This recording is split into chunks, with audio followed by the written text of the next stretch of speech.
Hey everybody, welcome to Average Guy Opinions. I'm your average guy, John Corelli. It is cold and wet here in Denver, and I love it. I probably won't be doing two more of these outside as the weather gets cold at night, but it's not that bad. It's probably in the lower 40s. You can sort of, no, you can't really see my breath very well, but it's cold enough to maybe see your breath a little bit, but here I am. But I wanted to talk to you, this is a terrible way to segue. How about the cold grip of death? I was going to talk about some people who have died recently, comedians, old comedians that were in their 90s and had a huge influence on comedy and culture and society, and some who are still alive in their 90s. So I was reading an article today in the paper because I also am old, and the article was about Mort Sahl. Now, a lot of people don't know who Mort Sahl was, and actually in the paper was kind of funny. The guy who wrote the article said Mort Sahl was still alive, and I was like that too. I was like, oh man, I didn't know. But he died last week at 94 years of age, and the guy was really not only a comic, but also a super intelligent comic. He was just he was a contemporary of Lenny Bruce's, so he was doing comedy in the 50s and 60s, and just was, if it wasn't above your head and you could get the jokes, it was amazing stuff. And so Mort Sahl, like I said, Mort Sahl and Lenny Bruce kind of had a friendly rivalry in the 60s, in the early 60s. This was before counterculture took over the 60s and the mid to late 60s. They're talking like pre-Kennedy, 1962, 60s, where where it looked like the cast of Mad Men, everyone wore a thin tie. Everyone was very prim and proper. Men still wore trench coats and hats to the ball game, and there were no women there. So this was before things changed a lot, and Lenny Bruce and Mort Sahl were working to change them for the better, making a more inclusive and more liberal type of society through their comedy. Lenny Bruce was a little more on the dirty side. In fact, he often got cited and arrested for what he said on stage, and Mort Sahl did not go that route, but he was also questioning what this country is and what our society is, and trying to make things turn for the better, questioning everything, especially after President Kennedy's assassination in 1963, going really pretty hard on the conspiracy theory train, which is fair because it makes a lot of sense. I'm not going to say I don't know the facts of the case, but he really was hard on the Warren Commission, who ruled that Lee Harvey Oswald was a single shooter and got the job done with one gun. And most people with a thinking brain would say that's highly unlikely when you look at the evidence. Anyway, but so he they were talking about in this article how he kind of got canceled before it was called that. He had a show in 1966, but it received limited reviews or limited acceptance because of everyone knew his stance. This is back when we had few stars too. We don't have tons of stars now to disperse the anger or the outrage at what they do. Now there are very few comics. It was him, it was Bob Newhart, it was Lenny Bruce. George Carlin was just getting started. But I also thought about a lot of these comics who were not so much stand-up comedians, but also were trying to press the envelope sometimes, and some weren't. But I just thought about these. There are still guys around now in their 90s, still hilarious. They might be writing for all we know.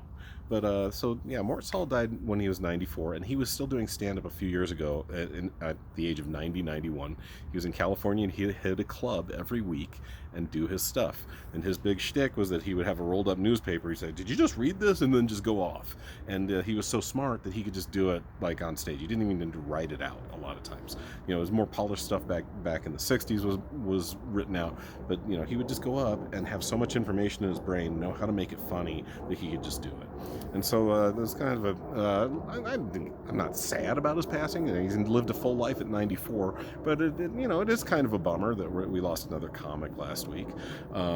Earlier this year in July, we also lost Jackie Mason. If you don't know who he is kind of a contemporary of Mel Brooks. So Mel Brooks is still alive at 95, which is really cool. But Jackie Mason was a very big.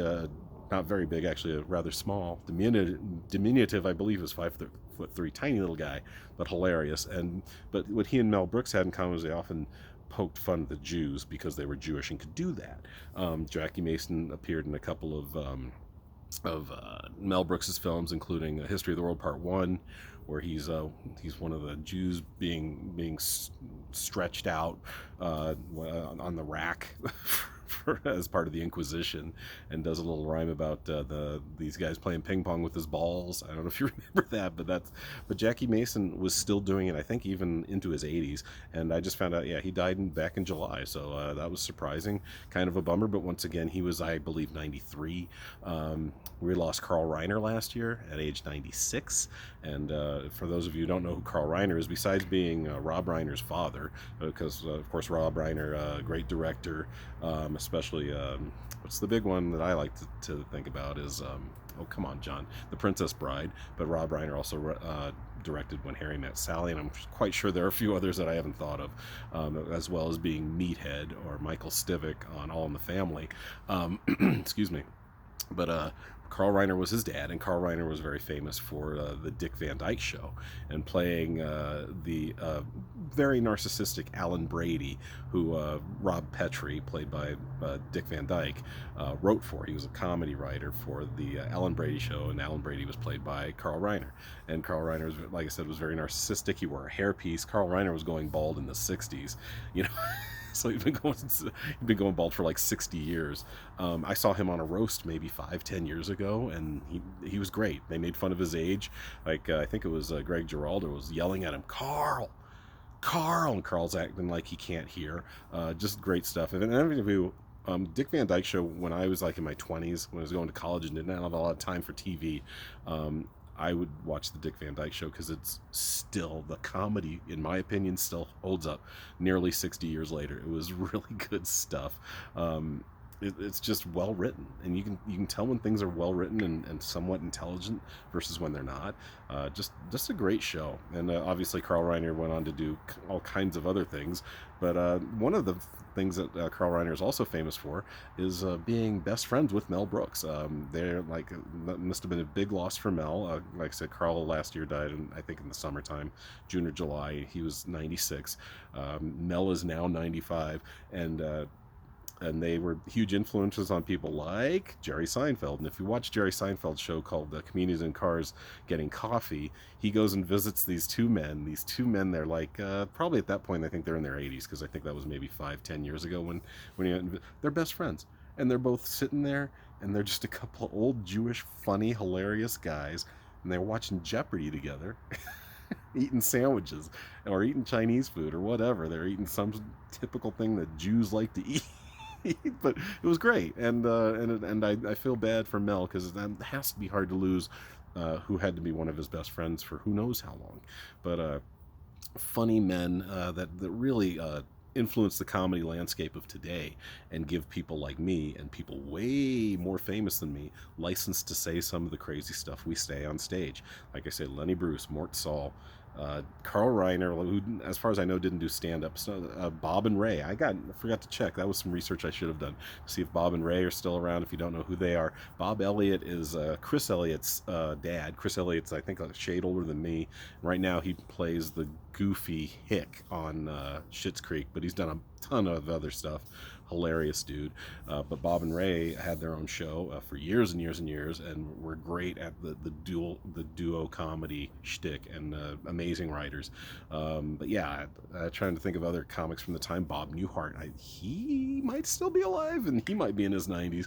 Bob Newhart, if you don't know, once again, another intelligent comedian, a little more straight-laced than maybe even Mort Sahl, but just knew how to deliver lines, knew how to write, was probably the best ever at the phone shtick, just doing a fake phone conversation and reacting not only with his face, but with what he was saying back into that receiver, or into that mouthpiece, and just doing hilarious bits, just him on the phone with, like, I think one time he did a bit maybe with Hitler or somebody, some Nazi, and it was hilarious. So Bob Newhart, if you're still around, and all you other guys that are still around, thank you. And I also got to give a quick shout out to my friend Terry Barton Gregg, who is 65, and her father just passed away last year. Jack Barton, 95 years old, was still doing comedy until he died last year. He's an amazing man. I actually got to share the stage with him, and maybe check out YouTube. He might be on there somewhere slinging jokes. So I hope I'm there in 40 years. I hope I start eating healthy, maybe read a little more to keep the brain healthy, and just keep telling jokes to keep your heart healthy. So thanks, guys. Thanks to all you guys in your 90s that helped pave the way for people like me to get on stage. Thanks so much for watching, you guys. See you next time. Peace.